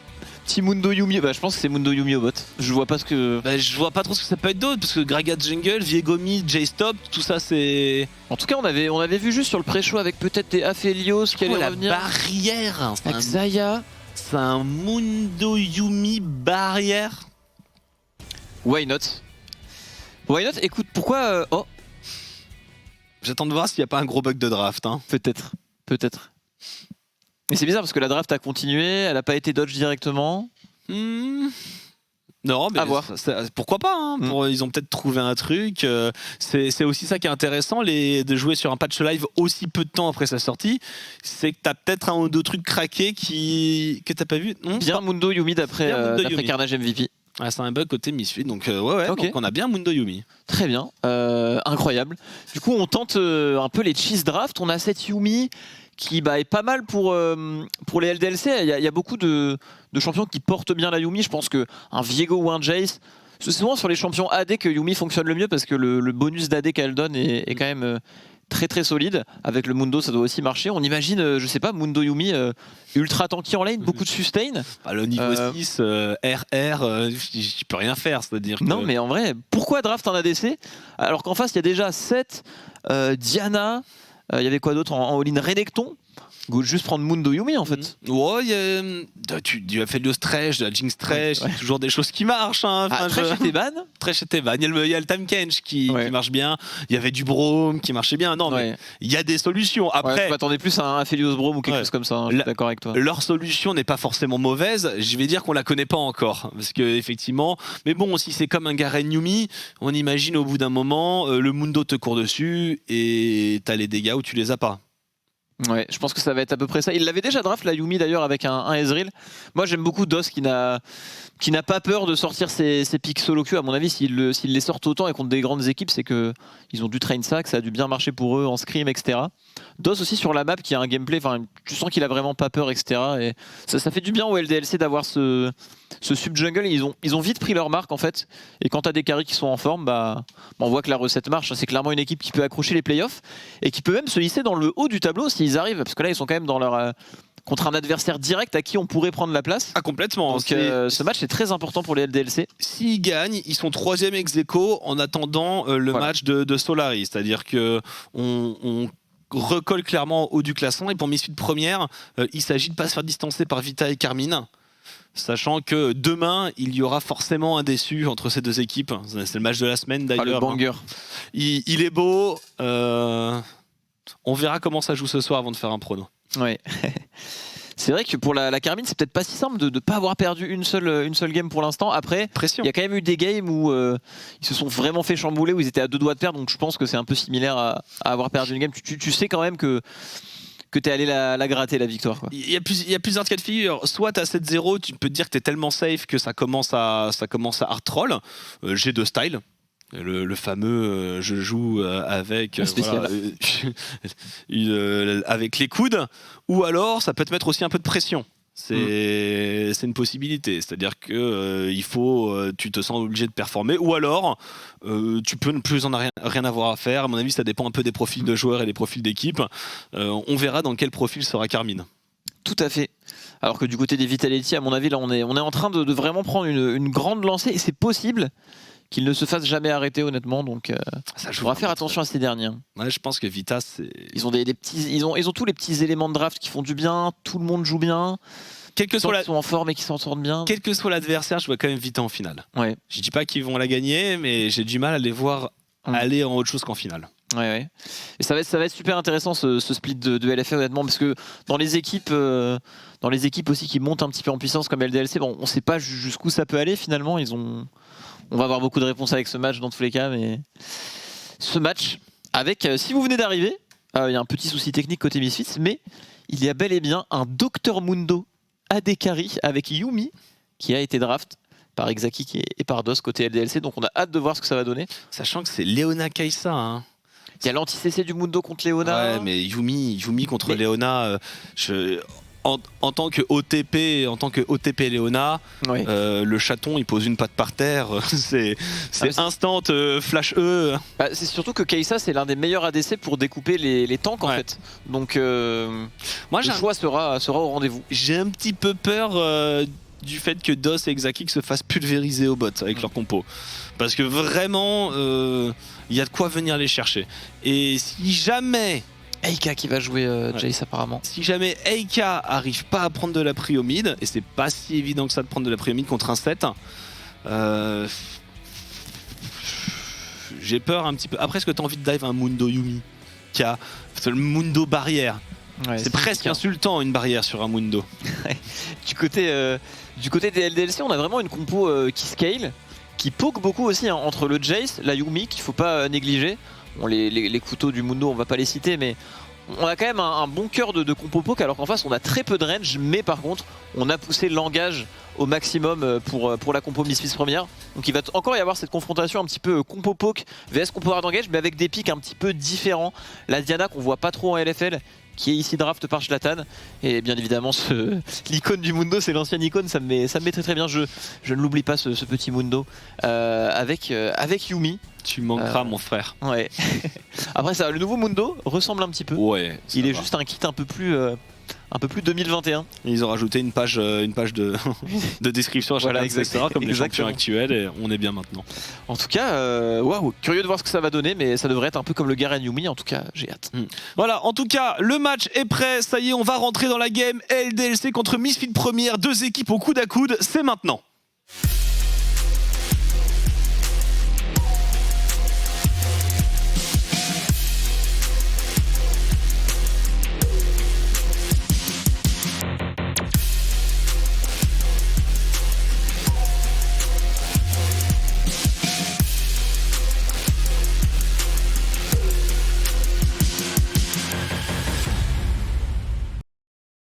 Et c'est qui part la première partie de la soirée, 3e contre 4e, et les LDLC ont à cœur de reprendre ce titre qui leur a appartenu. Tout à fait, les LDLC qui ont sans doute cette vocation de scale dans la game. Quand on voit le Mundo avec la barrière, le Fleet Footwork, le Doran Shield et la Yumi qui n'a pas vraiment de summoner spell offensif mais un heal et une exhaust, on s'imagine vraiment que l'objectif va être de survivre en phase de lane et que c'est un Mundo qui va clairement faire le taf en teamfight. Oh, Certus qui prend le poke ici. C'est fini, c'est GG. Voilà, l'avance en goal pour les LDLC. Terminé. C'est win. J'aime bien leur compo. Hein. Ça a du sens. Il y a de l'AD, il y a de l'AP, il y a du setup. Ils ont de quoi disengage aussi. J'aime bien la compo des LDLC face à celle des Misfits. Je pense qu'ils vont avoir du mal à engager quand même. Il y a quoi hein. Il y a la Gate, Diana, Seth, Leona, il n'y a que Kaisa qui engage pas, et encore c'est une façon de parler parce que si elle veut elle y va. Hein. Ouais, clairement. Donc moi je trouve justement j'aime bien la compo Misfits première, et le fait d'avoir pris hein. cette Leona, pour le coup on a vu qu'il y a des compos où ça pouvait manquer d'engage, ce sera pas leur cas. Et les lanes sont plutôt fortes finalement quand on y pense en early game pour Misfits première. Donc moi je les vois bien prendre un ascendant. Après je vais pas trop me prononcer sur le Mundo Yumi. J'estime que ça doit pas être terrible en phase de lane, mais que ça prend tout son sens après dans les phases d'escarmouche. Tout à fait. Ça devrait fermer au couteau logiquement pour Exaki. Oui, complètement. Sans problème, ils peuvent pas vraiment se faire poke, hein. Ils n'auront pas la priorité, ça c'est sûr. On veut juste survivre et scale. Oui, c'est raté. Et attention, passage niveau 2, prochain creep. Petit Mundo, nous avons un businessman avec un chat sur son dos. Très important. S11.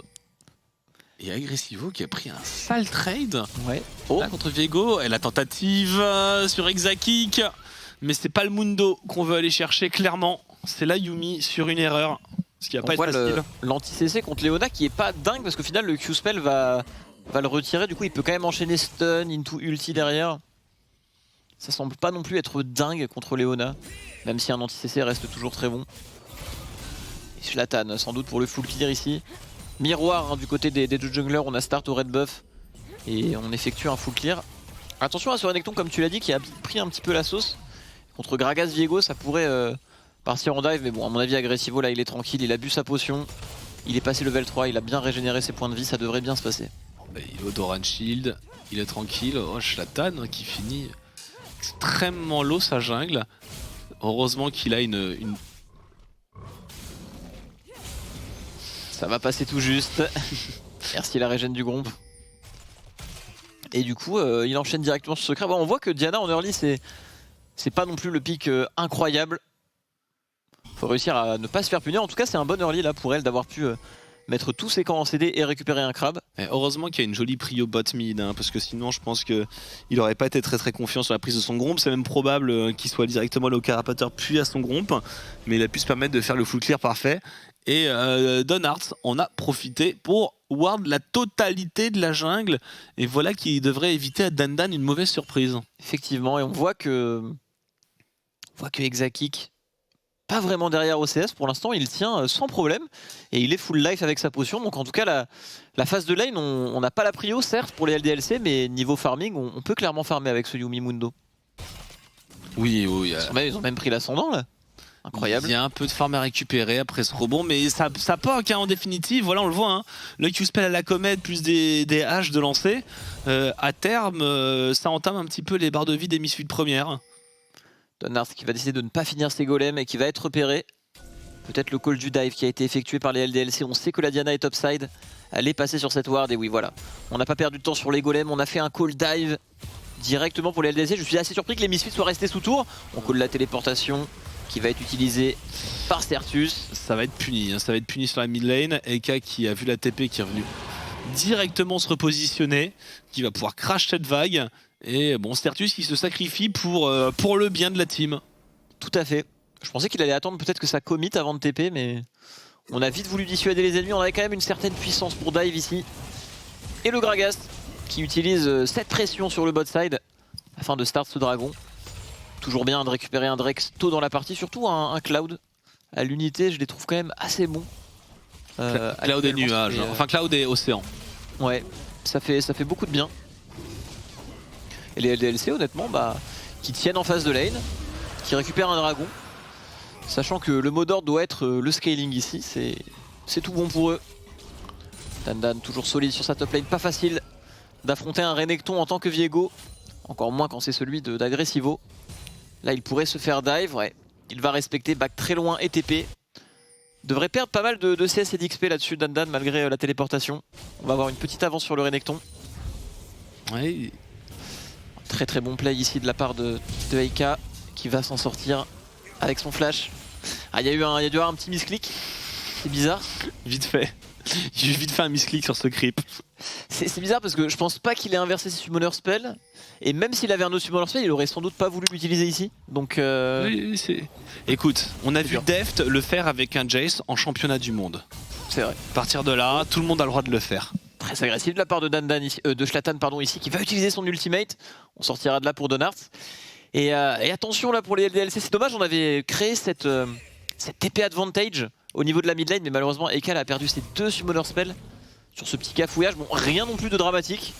Il n'est pas mort là-dessus. Juste on perd les summoner spells et avec ce jungler qui commence un petit peu à souffrir, on voit quand même que la Diana a une claire avance en CS. Elle a encore son red buff, etc. à faire. Elle récupère les carapateurs. Ah, c'est peut-être à ce niveau-là qu'on pourrait accélérer côté Misfits avec ce duo mid-jungle qui commence à accumuler de l'avance. Ouais, je suis d'accord et pour l'instant on y va tranquille côté Misfits première. On est reparti sur du full clear pour Zlatan qui clairement c'est pas trop non plus commit sur un gang quel qu'il soit. Hein. de la full agression et peut-être qu'on a quelque chose. Agressivo qui prend ce coup de tour. On va essayer d'aller chercher Dandan, le clou du spectacle qui va arriver et le casse-tête est excellent. Le kill avec un dernier coup de moulinet. Certus qui a parfaitement joué mécaniquement le fight, honnêtement. Tous ces spells ont été utilisés comme il fallait et on ne pouvait se défaire de cela pour Dandan. Ça fait gardera son flash, mais ça fait mal sur ce dive. On perd les vagues, on perd de la plaque. Ça donne un back gratuit pour Agressivo. C'est vraiment impeccable pour Misfit première. Tout à fait. Voilà, tout le monde est devant sur ce top side. On avait déjà cette petite avance au niveau du mid jungle qui se crée, mais avec ce Renekton qui récupère le first blood. Alors on voit c'est très clean de la part de Certus. Et là, tac. Le cancel avec le casse-tête, il est beau. Parfait. On a fait de la marge sur ce dive. C'était très bien joué. Et du coup Donars qui enchaîne directement avec ce héros de la faille. Ça pourrait totalement compenser leur league game s'ils arrivent à le récupérer. Oh, ça va être repéré pour Agressivo. Un call assez osé tout de même pour Donars ici. On peut pas vraiment commit pour le terminer. On n'a pas la prio sur les lanes. Aïe aïe aïe. Est-ce qu'on peut réussir à le récupérer pour les Misfits? On a la décale, tout le monde se mobilise dans cette river.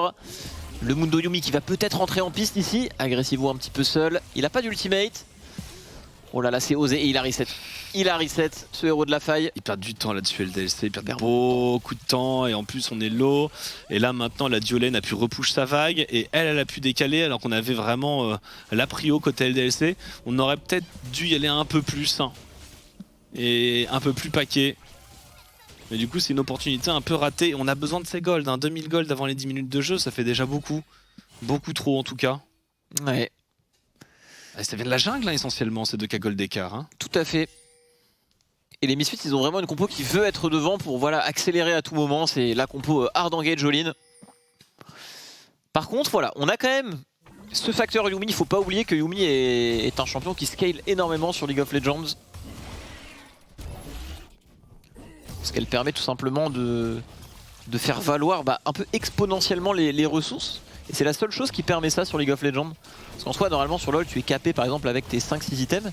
Et si tu mets Yumi par-dessus, ça casse un petit peu les standards. Après, c'est normal, le champion veut cela. Il n'existe pas. Il est faut bien qu'il ait un intérêt. Faut bien qu'il serve à quelque chose. En tout cas, DOS l'affectionne particulièrement. Et là, tu en parlais de cette avance en jungle sur la top lane. C'est vrai que ça commence à faire beaucoup. Surtout que c'est des champions qui peuvent accélérer à tout moment et surtout aller chercher les dives.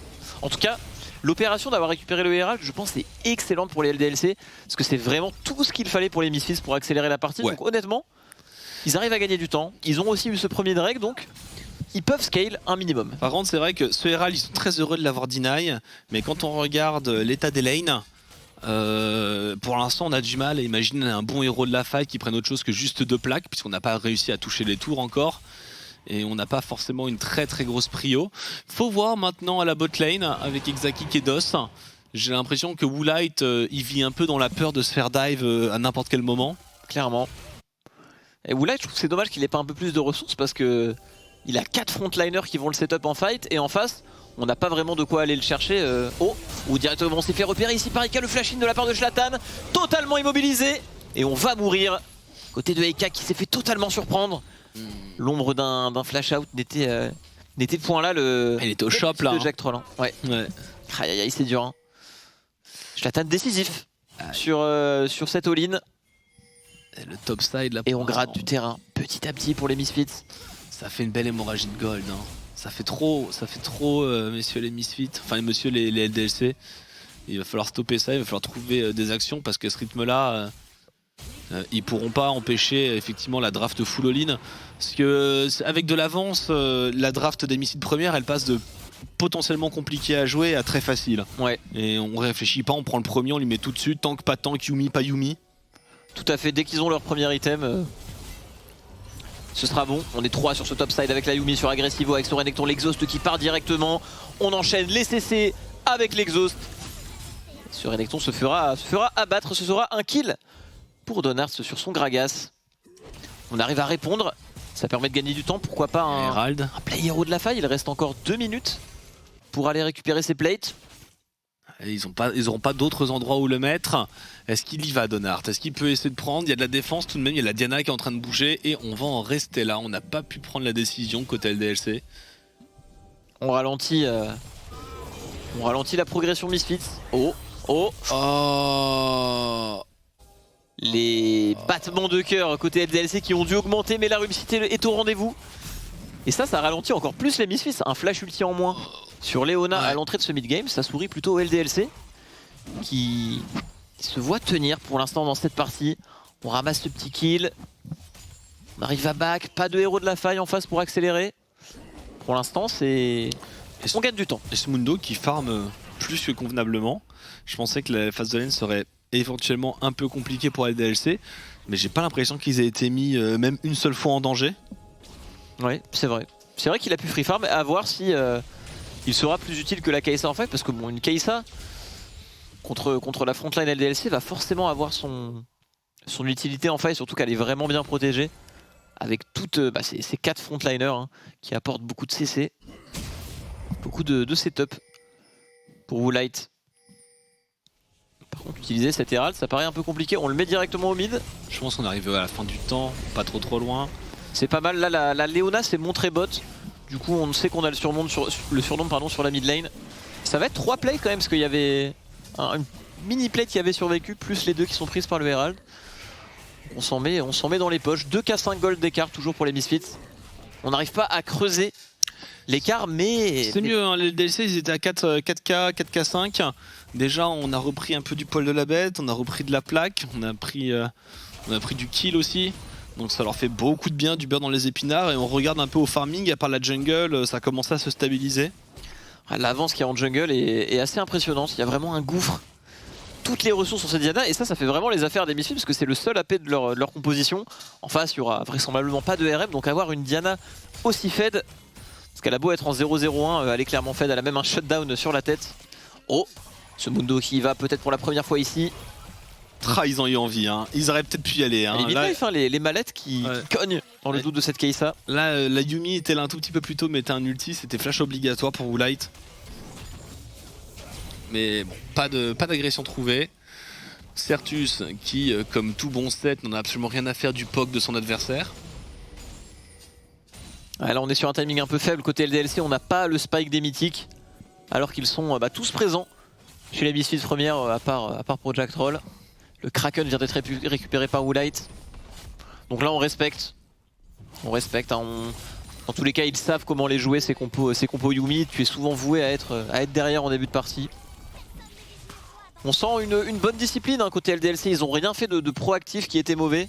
Il y a juste eu un très bon dive top de la part de Misfits première et ce catch sur le back d'Aika, une demi-seconde avant qu'il puisse retourner au shop. Et ça y est, premier mythique qui apparaît chez les LDLC sur leur mid-jungle. On temporise comme on peut, mais pour les Misfits, on va commencer à accélérer, notamment autour de ces dragons. En plus c'est une âme montagne, donc stacker ces dragons montagne avec tous ces pics corps à corps, ça pourrait les rendre très tranquilles, très durs à tomber pour les LDLC. Ouais, contre une compo POC en plus, hein, c'est encore plus d'intérêt parce qu'effectivement on peut se permettre d'aller encaisser un petit peu de DPS à la part de Jace. Après c'est une compo POC qui ne l'est pas non plus tant que ça. Parce qu'on a que le Jace et la Yumi, à terme je la compte plus trop. Donc j'attends de voir comment ils vont faire dans les face à face. Pour moi c'est toujours une compo qui est un peu hybride, celle des LDLC. On veut rester à distance mais engage en même temps. Il va surtout falloir se battre en reculant, je pense, pour LDLC. Maintenant, si Misfits première arrive à trouver un flanking, je vois pas dans quel monde le teamfight de LDLC tient la route. En fait, ce que j'aime bien chez les LDLC, c'est qu'il y a des arguments, il y a du scaling, mais quand on regarde, ils ont pas vraiment de moyen d'engager un fight, quoi. C'est le fait qu'il n'y ait pas d'ADC, tu les imagines mal clean up le fight. Et du coup, peut-être qu'ils vont ne faire que subir toute la game comme ça, petit à petit. Jusqu'au final, perdre un gros teamfight, perdre le Nashor et perdre la partie. J'ai un petit peu peur de ça, mais bon. On sait jamais, il y a toujours ce facteur Mundo, ce facteur Yumi. Très dur à juger. La clé. Les gars. Troll qui a pris beaucoup de dégâts. Yumi, ça envoie tout de même. On a l'air de partir vers une optique AP également sur DOS. Un bon ulti en fait sur Yumi, ça peut... c'est game breaker. Stacker les dégâts. Le CC et les dégâts sont assez ouf. Oh, on tente le seal pour Donard, peut-être ici. Oh là là, c'est clean. C'est très clean, il l'a parfaitement timé avec la boule de son allié. C'est ça le défi quand tu jungle, c'est de voir à l'avance les spells qui arrivent pour prédire à l'avance les variations d'HP de ce Drake. Bon là c'était assez simple avec la boulette du Jax, mais super bien timé par Donars. Et honnêtement, ce dragon est pas anodin parce que Là, on a un stacking de Drake qui est totalement mort pour les Misfits. On en a même 2 pour les LDLC avec ce petit montagne qui fait plaisir.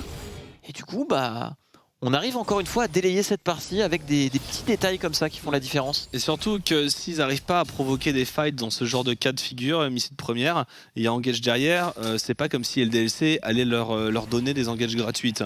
Instantanément, on est reparti en side. En side, d'un côté, on a un Viego et de l'autre, on a inséré X champion plus Yumi. Donc LDLC ils se sentent pas, je pense, trop menacés. C'est pas comme si on avait énormément de mobilité et des globaux pour Missile première. Donc LDLC là dans le vocal c'est on n'est pas bien, on peut chill les gars. Ouais, bah les ils arrivent pas. Un petit peu à l'image de ce dont Iva était mécontent la semaine dernière en interview. Il disait que voilà, les Misfits l'avaient emporté contre Solari, mais il était un petit peu déçu des déplacements sur la carte, etc. Et je l'ai vu mettre un point d'interrogation au moment de la TP mid du Jace dans le chat. Ah oui? Ouais. J'ai snipé Iva, coach aguerri, il a levé un sourcil devant cette offrande de Eka. Et bien cette... Ouh, attention sur la top lane, Agressivo qui a pris beaucoup de dégâts. Dandan qui enchaîne la boulette de Eka qui arrive sur le côté. On va peut-être prendre un reset pour Dandan, c'est très important, c'est récupéré. Le fight est forcément pour les LDLC. Et justement voilà, en parlant de cette macro Misfits première, en face t'as une compo Yumi. Donc quand t'as une compo Yumi, c'est très très dur de suivre la cadence avec les déplacements sur la carte, notamment de la Leona. En général tu vas jouer à l'opposé de la Yumi et beaucoup plus facilement créer le surnombre face à une Yumi. Et ça les Misfits, bien qu'ils aient énormément d'engage, bien qu'il y ait la Yumi en face, bah, ils ont vraiment pas réussi à créer ces situations. Et ça témoigne quand même d'erreurs niveau macro. Il y a même eu un 50-50 au Drake qui a pu être récupéré par Donards. Le compteur de kill ne s'est pas débloqué, il s'est même amélioré côté LDLC. Donc on n'arrive pas à jouer ces mid-game côté Misfits première. Pourtant la compo est pas si dure que ça à jouer. Ouais, ça, je suis d'accord avec toi, ça manque un peu de proactivité. Ce que disait Iva la semaine dernière qui ressort encore un petit peu dans cette partie, je pense. On n'arrive pas à prendre la prio mid, du coup on n'arrive pas à récupérer la vision dans la jungle. Si on n'arrive pas à avoir la vision dans la jungle, on a peur pour les side laners, notamment là à ce moment-là où on parle, Woolite qui est obligé de reculer tout de même en voyant l'arrivée de ce Gragas et de ce Mundo. On va vouloir poke et distancer les adversaires avec le build de la Yumi. Là on aura vraiment de quoi poke, surtout si ça part sur un Luden. Et j'aime bien ce choix parce qu'en face, mine de rien, quand on regarde, il n'y a pas vraiment de moyen de régénérer du poke. Donc je pense que l'item fait assez sens ici. Ça va envoyer un Yumi quand ça part AP. Ça met de très bons dégâts. En plus il y a le 200 gold en moins sur les items AP qui sont passés sur le patch. Honteux. On avait pensé à des mage mid mais on n'avait pas pensé à une Yumi. Yumi Mundo. Clairement pas. Bon allez, on attend les fights là, les vrais fights côté LDC. Le héros de la fight qui va être mis à la mid lane. Il n'y a plus non plus énormément de choses à récupérer. On essaye de voler des camps, toujours cette belle avance en jungle ultimate de la part de Chatham, on essaye de forcer mais c'est très approximatif. L'ultimate de DOS derrière pour zoner les ennemis, temporiser l'arrivée de ses teammates. Est-ce qu'on peut vraiment fight ici? Flash out pour Aika, on réengage avec Jack 3 de l'autre côté, est-ce qu'on peut tenir? Non, le burst est excellent. La combo Misfits qui commence enfin à fonctionner, les LDLC qui se perdent et qui se font pick up. Ah là on est resté, voilà, c'est assez... La game lente, le petit craquage avant le Nash et... peut-être fini. C'est dommage, ils ont pas la prio mid, ils ont pas la vision dans cette jungle. Et du coup on y va un peu avec le front. On bait l'équipe du côté LDLC et ce sera le free baron. Parce que vraiment Misfits première, ils n'arrivaient pas à trouver de solution pile sur ce moment là de la partie. Parce que là c'est dommage, en fait c'est vraiment le spot de teamfight rêvé pour les Misfits. On est un petit peu dans le noir avec le brouillard de guerre de la jungle. Et là les LDLC sont split, laisse les Misfits se regrouper et hard engage sans trop avoir de vision. Et c'est tout ce que veulent les Misfits. Alors que sur les LDLC, on veut jouer avec de la distance, avec de la range pour faire valoir les longs fights avec une Yumi, le poke du Jace par exemple. Et là vraiment, on a donné tous les outils favorables aux Misfits première sans utiliser ses atouts côté LDLC. Et ça, voilà, un fight un petit peu fouillis. Mais un fight un petit peu fouillis, voilà, c'est instantanément engagé par les Misfits, comme tu le disais, même si c'est un tank, on vient le one shot, ouais, qu'il y ait Yumi ou pas, et derrière tellement de dégâts. Nashor et Game qui s'effondrent. C'est dommage, ils avaient très bien tenu jusque là. Ils vont s'en vouloir de ce move. C'est pas totalement fini mais très difficile. C'est pas totalement fini mais ils ont pas la compo ultime de teamfight non plus. Faut voir toujours si Exaki qui arrive à run down sur quelqu'un et à le tuer sans forme de peeling, mais j'y crois moyen. Pour qu'ils gagnent les Misfits, je vois vraiment les LDC je vois vraiment les Misfits qui commit. Un petit ulti Gragas pour couper le fight en deux, on temporise avec la Yumi, Dandan vient chercher un reset et tac, on re-engage et on les attrape. Mais pour cela, il faut réussir à un petit peu filer entre les mains de l'engage Misfits. Et là, ça va être un petit peu dur avec l'avance qu'ils ont. Cette Diana qui peut dive in à tout moment avec un Zonia. Et c'est parti d'ailleurs, le dive, on va venir les chercher, ça va très très vite, les barres de vie qui fondent comme neige au soleil du côté de DLC, le dash-in de Woolite pour venir achever complètement Exaki qui va tenter de survivre avec son Mundo. On prendra l'inhibiteur, peut-on finir? Il reste des sbires, il reste du Baron Nashor, on va essayer d'enchaîner sur l'inhibiteur et la tour au mid, et on aura probablement un back derrière. Trop de retard maintenant pour être DLC face à une compo trop explosive. Ouais, c'est surtout qu'en fait, ils sont pas vraiment maîtres de leur destin. Je pense que la compo LDLC, c'est typiquement une compo qui aurait fait du bien quand tu veux. Oh, attendons, il y a un petit. Fight qui se profile. Certus. Hier. Haymaker à 500 de dégâts bruts. Dans les dents de ce Mundo, on essaye de chase. Ouh, le poke de Yumi et Jace combiné. Ça fait mal. Ça se révèle intéressant sur Woolite, mais inutile finalement. On va réussir à se replier après avoir récupéré ces 2 inhibiteurs. Et ces 2 inhibiteurs ont été récupérés à un très bon timing par les Misfits, car ils serviront grandement à l'approche du prochain Baron Nashor qui va vite arriver dans 2-3 minutes. Donc belle opération de leur part. On arrive à s'extraire de la situation sans donner de kill, sans donner de shutdown. Et là, c'est carton plein. On a les spikes d'items qui arrivent à droite chez Misfits. L'avance en XP, l'avance en gold. Ce petit dragon aussi qui a été récupéré. On a juste à jouer avec les super creeps qui vont arriver. Et on imagine mal la compo LDLC sortir assez de punch pour se créer un comeback. C'est dur. Ils ont vraiment une compo qui doit jouer dans la réaction. Donc si en face on ne fait pas d'erreur, ils ne peuvent pas jouer leur compo. Je suis d'accord, ça manquait de ce petit tremplin pour LDLC pour essayer de faire quelque chose. Et ASI, Misfit première a fait cette petite erreur sur le top side tout à l'heure, mais c'est tellement... Ça leur a pas coûté grand chose, plutôt hors objectif. Donc là ils peuvent juste continuer leur push avec 2 inhibiteurs détruits avant les 25 minutes de jeu. Ça va être très compliqué avec leur compo pour les DLC de défendre. Tout le monde va essayer de se regrouper. Ils savent que cette T2 a priori il faut la lâcher, il faut juste défendre la T3. Tout à fait. Et on va pas oser pour les Misfits de première. Il y a un Renekton qui se met en place. Ils vont être obligés d'aller gérer les vagues de sbires, on l'a vu. On a Dandan au bot, on a Eka qui part pour wave clear sur la mid lane et forcément c'est un 5 contre 3 au niveau de la T2 et c'est le moment où il va falloir peut-être lâcher du lest et on n'a pas lâché du lest chez le DLC et on sera donc complètement puni. Le flash out de Exaki qui reste Donars, le clou du spectacle, le dive sous la tour, la téléportation, mais il est fou Dandan et il sera exécuté. Le bus Misfits première qui vient submerger les LDLC, re-engage de Shlatan, fait une très bonne game d'ailleurs sur sa Diana. Hein. Très belle game de Shlatan. Honnêtement, Shlatan, MVP. c'est un petit MVP cette game. Hein. Blind pick Diana, première rotation, out jungle total, il y avait même 3 niveaux d'avance. Et sur les engages en teamfight, c'était chirurgical. Il a fait les ganks, il a fait les engages. C'est impeccable. Misfit première, c'est un peu une promenade. Hein. On sent que la compo LDLC, il n'y a pas eu ce déclic. À aucun moment elle s'est vraiment totalement mis en place. On a l'impression qu'on aurait aimé 10 minutes de plus, un teamfight gagné pour voir ce Mundo assez tanky, pour lui permettre de faire ce qu'il avait envie de faire. Les LDLC avaient besoin d'erreurs ennemies, mais bien qu'on n'ait pas accéléré vers ce mid-game côté Misfit première, on n'a pas fait d'erreur dans la game. Donc sans faire d'erreur dans la game, la compo adverse est finalement totalement inutile. Elle ne peut pas créer de jeu, elle ne peut pas prendre le push en side, ne peut pas engager, elle ne peut que subir. Et c'est pas non plus un scaling de malade. Enfin, on parle pas non plus de Victor ou de choses comme ça. Donc ça paraissait...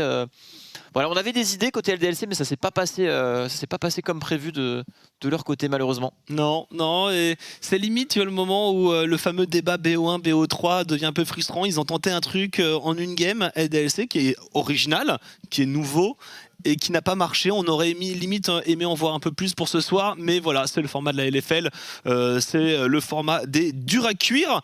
Nous, on va pouvoir renvoyer la parole du côté de l'analyse desk, où on va y retrouver deux magnifiques bonshommes avec Twix et Duke et un enfant. Traitons, c'est à vous messieurs. Merci messieurs. Débriefons, chers amis, cette première game, parce qu'il s'est passé des choses, nous avons eu des surprises. Ça, petit ? C'est très perturbant. Mais non, ça va pas très bien du coup, parce que j'avais pronostiqué LDLCL évidemment. Oui. Surpris par le choix de Mundo Yumi, que je n'ai pas vu venir en solo. Je suis pas surpris moi. Non, je déconne, bien sûr. Enfin, je veux dire, qu'est-ce qui se passe ? Personne peut y avoir pensé. Alors honnêtement, je saurais même pas trop le juger, mais en vrai, en face de lane, Ils étaient en même CS et ils ont même pas mal poke Kai'Sa et Leona. Donc en termes de laning phase au moins, ça a l'air de bien fonctionner. Mais la game est partie trop vite en cacahuète après. Ça lane pas mal. Hein, c'est vrai. Ils ont même menacé d'un dive à un moment. Il y a eu un téléport de je ne sais plus si c'est le top ou si c'est Agressivo ou Certus qui est venu en couverture, mais il y a eu une couverture sur un dive. Ils s'en sortaient bien. Ça a l'air de poker énormément avec le Q, Yumi et Mundo. Alors après, est-ce qu'en teamfight ça fait vraiment la diff? Le problème, c'est que le reste de la team était tellement en retard que on n'a pas vraiment eu l'occasion de voir ce que ça donnait, quoi. Donc on juge ou on juge pas le Mundo Yumi pour l'instant? Pour l'instant, laning phase, c'est validé. Maintenant, l'autre phase de jeu, j'ai envie de dire, on n'a pas vu. On juge pas, mais on juge Exakik, que je connais quand même particulièrement bien, le petit Thomas, qui pendant 2 ans s'est moqué de Reckless, qui jouait Garen Yumi et qui était en mode jamais je ferai ça et tout, c'est la manière de jouer des 1. Bah écoute frérot, c'est juste ça, je me permets de le dire tout de même. Donc ça a bien changé du côté de Thomas. Moi je trouve au contraire que c'est tout à son honneur d'être le premier à tenter un truc comme ça. Parce que c'est risqué, parce qu'il est le premier à essayer d'innover. Et en vrai, pourquoi pas? Moi, je pense que je juge de manière plutôt positive pour l'instant. Après, il faudrait le voir dans une game un petit peu plus équilibrée, parce que là, on voit par exemple le mid jungle est tombé trop derrière. Le move de Eka malheureux qui lui fait perdre TP plus flash. Ça ouvre après un dive sur la top lane. On l'a pas mis en replay. Ça ouvre une invade sur Donards, puis un dive sur la top lane. Et Donards aussi était vraiment à la rue dans cette game. Oui, on a eu un superbe Flame Horizon dans la jungle. Voilà, ça a turbo-farmé. Shlatan qui a cyclé, recyclé, qui est globalement intervenu sur chaque cooldown de son attraction lunaire. Et bon, il en a pas touché beaucoup, mais c'était suffisant. Mais par contre, ce qui est intéressant du côté des. Bon, il y a eu des choses tentées du côté LDLCOL en termes de race, mais il y en a eu aussi du côté musique première. On les a pas vus non plus jouer souvent ce genre de choses-là. Il y a tout de même eu un set mid lane, chose que l'on voit beaucoup plus du côté asiatique. On le voit même pas non plus tellement que ça en LEC ou en LFL. Ici, il le tente avec la Diana en plus de cela. C'est une méta qui fonctionne aussi très très bien avec la Kai'Sa Light en plus dans leur composition. Et en réalité, leur composition, je trouve qu'elle est très très bien tournée et elle est extrêmement forte sur le papier. Le set Diana, on le connaît bien. C'est la base incontournable du mid jungle, du top jungle. Aujourd'hui, on voit toutes les équipes à mettre ça dans leur arsenal. Apparemment, c'est tout à fait nécessaire. Mixé avec Kai'Sa, effectivement, les éléments sont très très bons pour avoir une composition qui va vers l'avant. Et ils ont été vers l'avant, les Missis premières. Et d'ailleurs, messieurs, auriez-vous, juste après ça, voilà, on peut entamer directement, je pense, les questions de MVP. Alors, c'est une game tout à fait singulière. Et je pense que nos regards se portent immédiatement vers la jungle. C'est quand même là qu'on a eu une colossale différence, mais c'est du farming. C'est compliqué quand même dans ce match de mettre un MVP. Prendre un MVP pour avoir full clear sa jungle contre un Gragas, c'est quand même un peu, c'est bien payé quoi. Mais pas bien ici. Sur qui le mets-tu? C'est ça, ouais. Parce que le Agressivo a fait un bon travail. Maintenant, Jack Troll a fait du zoning. Top damage sur la. Ah non, je te rejoins. Le plus gros écart était en jungle, donc faut le mettre en jungle de mon point de vue. En même temps, cette partie était relativement. C'était un stomp, et pas un stomp où il y a vraiment une individualité qui est ressortie, mais plutôt une individualité qu'on n'a pas vue. Et on n'a pas trop vu de Gragas jungle dans ce match, il faut le dire. C'est pas donné à tout le monde de jouer Gragas jungle. Moi, je pense que le champion peut être très très piégeux si on n'est pas. Faut se poser la question. N'est pas Skins qui veut. Et toi, tu connais bien, forcément. Alors, qu'est-ce qui fait, après cette game, la différence? Un Gragas qui est joué à la skin, c'est un Gragas qui gank et ça touche bien. C'est ça, grosso modo. On en parlait, le seul moyen qui soit devant, qui puisse tenir la route en termes de gold, c'est que impact. Il faut qu'il fasse la différence sur des ganks, sur des agressions avec ses laners. Et le problème, c'est que après, aussi la mid lane était derrière. La top lane, tu joues contre un Renekton, donc c'est pas compliqué, pas forcément évident. C'est dommage parce que le move où AK perce de Summoner, c'est pas de chance et tout, mais ça perd vraiment la game parce qu'après ils ont plus de pression en mid lane, le Gragas peut plus s'exprimer. Alors que si ce Jace arrive après son premier back à mettre un petit peu de pression avec un Gragas, qu'il y a un mid jungle dominant avec le Mundo qui avait l'air de plutôt bien sortir en bot lane, on aurait vu une game totalement différente, je pense. Sachant que EK qui fait en fait 2 erreurs un peu bêtes entre le TP flash et le reset où il se fait catch, du coup il a plus de flash en plus. Oui. Ça coûte cher quoi. Effectivement, et la game est plus ou moins rapide. À ce moment-là, nous avons Shlatan MVP bien sûr de cette rencontre et nous allons pouvoir regarder l'interview et je crois bien. Oui, c'est ça, c'est Woolite que nous allons accueillir sur le plateau. Eh bien, quand vous voulez les amis. Woolite, good evening Woolite. How are you doing, man? I'm great, a little bit bored after this game, but all good. It was kind of weird. We want to ask you, how did it feel to lane against Mundo Yumi? Was it the first time for you? Yes. Yeah, And, first I wanna time, say okay. funny thing. We were drafting, and at some point my internet disconnected, so I didn't see what they picked in the last rotation. And I'm asking my teammates, "What did they pick? What did they pick?" And they were saying, "Mundo and Yomi." I'm like, "Stop trolling me, guys. What did they pick?" And they say, "No, they actually picked Mundo and Yomi." So I had no idea. Well, it was kind of similar to Garen Yomi. I played it a lot like 3 years ago. So I have a little bit idea how this lane works, right? Mundo is just a beefy tank that carries Yumi around, and she's gonna carry in team fights. So yeah, after level 1 or 2, I already knew there's no way we are killing them both. And they were actually like stomping us in lane, so it was pretty funny. And yeah, I was not really part of this game, you know. I was just farming, and my team played really well. Yeah. On the other side of the map, and I think that's what you had to do, right? There was no playmaking on the bot lane.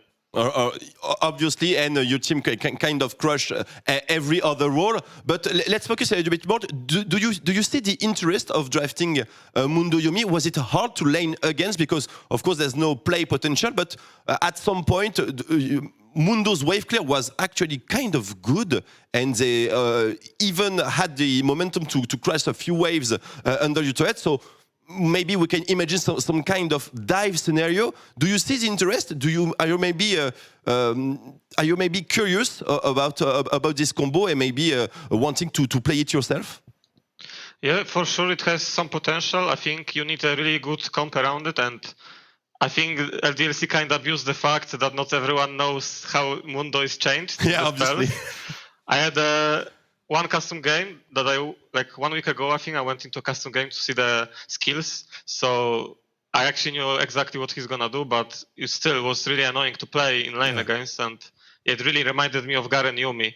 And I had so much fun playing it 3 years ago, so maybe we will see some Mundo, me playing Mundo. We will see how this thing evolves.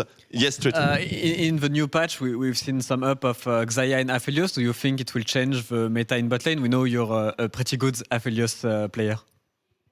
I would always love to play some Aphelios, and I think there will be time for it. And the buffs that came in the last 2 patches in a row are really nice for Aphelios, so I'm happy.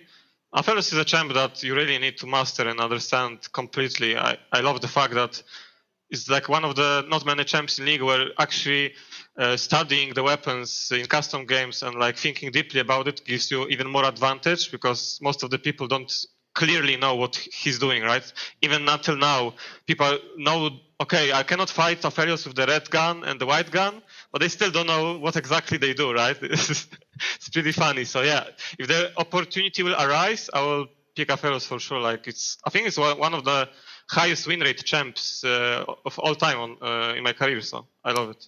Yeah, it had a pretty convincing start about its release. Let's talk a bit more about Misfits and about the draft. You took for this game the famous combo set Diana with the Renekton and obviously the diving bot lane. We didn't quite see you playing this style beforehand, but was it a test, on-stage test for you, or are you actually preparing for the best of 5s and for the rest of the season with a little bit more arsenal? I think it's good to play different styles comps. Like I like to play controlled Aphelios Trash, winning laning phase, but just scaling for teamfights and playing these beefy front lines and going in is really fun as well. I think we could have pulled the trigger much better this game. So it was a good practice for our solo laners. I mean, I was not a part of the game, I was just clicking ultimate 2 times and that's it. You can see I did like 6k damage, but I think it was for sure really nice game from our top side. And Jaxor, like it's really a good practice for engaging, right? In official game, you sometimes have half second to engage. And then if you don't do it, if you don't pull the trigger, you lose the opportunity, right? So yeah, I think we can learn a lot from a game like this, and we could have taken even more opportunities in this game. Like we could have smashed them, I think. Yeah, it's more fast-paced, and you see a little bit more how to snowball efficiently. Yeah, pretty convincing. Est-ce qu'on peut me redonner le match de Misfits demain, s'il te plaît, Carnage? Do you remember who you're facing tomorrow? Because I just forgot. Team BDS. Oh, BDS. Let's talk about it for a minute. BDS obviously has a less convincing start for the summer split than it was in spring. But do you consider them, well, a worthy opponent? Do you maybe, are you in some way afraid that against you, they're going to bring the A games and maybe find what they've been missing for the start of this summer? I always thought they were one of the better teams last split, so I'm surprised they're doing so bad this split. There's also to my friends in the team, Ibo and Erdote, so yeah. I'm looking forward to smash them. And yeah, it's always a big brawl against BDS. I feel like they take every fight, we take every fight, so it's gonna be bloody, I think. And yeah, all right. Maybe they're more motivated now since their organization bought LEC spots, you know. So yeah, they have some kind of motivation to perform really well. Well, we will see. Yeah. Well, we are clearly looking forward to it for tomorrow. Thank you so much, Woolite, for this interview and for the so many tips about Mundo and how it felt facing against them. See you tomorrow. I hate it. Have a great evening. Maybe a shout out before we leave you. Yeah, I wanna shout out to my mother and my girlfriend who are watching this in the living room. All right. So I'm gonna come to them soon. But yeah, I want them to hear, and thanks for all the Polish fans and French fans who are supporting us. We want to be really consistent this split, and well, this was a 25-minute game, so I think I hope you guys are happy with how we performed. It was very convincing. Congratulations again on this performance, and see you tomorrow. Thank you for the shout out. See you, Woolite. See you. Merci beaucoup. De rien, de rien. À demain, Woolite. Salut. Toujours des barres de l'avant en interview. Hein. Il est très très cool. En fait, ça fait tellement longtemps qu'il est là et tout. Et puis il a l'air d'être content. Il a l'air de bien se sentir en LFL. Et il s'est pas très bien reçu par contre dans la game. Il disait qu'il n'était pas très forcément utile. Ouais. Et que le combo, au final, Mundo Yumi l'intéressait peut-être. Ça l'intéresse. C'était un grand joueur de Garen Yumi, justement, à l'époque où ce fléau, bien sûr, avait contaminé toute l'Europe. Il s'est pas senti menacé véritablement dans ce match. Évidemment, son équipe a tout simplement pulvérisé sur les autres postes. Il est très impatient d'affronter BDS demain, puisqu'il y a beaucoup d'amis à lui qui va pouvoir boxer un petit peu sur le terrain, et globalement il est très impatient aussi de rejouer un petit peu de Aphelios, qui est un de ses champions favoris, encore un champion un peu mystérieux pour la majorité des personnes qui regardent du League of Legends. Écoutez, Woolite, voilà un joueur complet. Il disait mystérieux pour les autres joueurs, ce qui est quand même un peu un scandale, mais normalement quand tu es joueur pro tu devrais quand même savoir ce que fait Aphelios. On sait que c'est pas vrai. Hein. Quand tu es joueur en botlane tu sais, mais je suis pas convaincu que tous les top laners, jungle et tous sache exactement ce qui se passe avec Aphelios. Ah, mais je pense qu'il devrait savoir. Je me souviens c'est pas notre débat. C'est que Xerxes notamment, je me souviens qu'il avait engueulé d'autres joueurs de l'équipe, je dirais pas qui ne savaient pas les sorts d'un nouveau champion après 2 semaines, et Xerxes était devenu dingue en disant c'est pas possible de pas savoir les spells d'un champion. C'est ton métier. C'est ton métier, pas en custom game. D'ailleurs, Woolite, il disait peut-être que LDLC aussi essayait de jouer un petit peu sur le fait qu'on connaissait pas les spells de Mundo, etc. dans cette game. Et en l'occurrence, c'est pas faux. Je suis sûr qu'il y a quelques pros en LFL qui connaissent pas très bien Mundo. C'est tout à fait malin. Donc on les salue bien sûr pour l'initiative. Malheureusement, ça s'est pas passé comme prévu. Allez, on referme la parenthèse bien sûr sur ce match entre LDLCOL et les Missus Première, et on ouvre plutôt le chapitre suivant, Vitality qui va rentrer sur le terrain, mais ce n'est pas encore le moment de célébrer notre match de la semaine. Ce sera pour demain. Vitality, pour l'instant ce soir, c'est contre Easy Dream, une des 2 équipes qui occupent le bas de classement avec Gamers Origin, a actuellement une victoire pour 6 défaites. 6, c'est le nombre de victoires d'affilée pour Vitality actuellement à l'entrée de cette semaine numéro 4 de LFL. Donc forcément, la montagne est gigantesque à gravir pour les Easy Dream. Est-ce que le Phénix bleu du Sud arrivera à menacer les abeilles? Alors les abeilles, je n'ai pas de superlatif, mais les abeilles, eh bien réponse dans quelques minutes sur OTP, bien entendu. À tout de suite.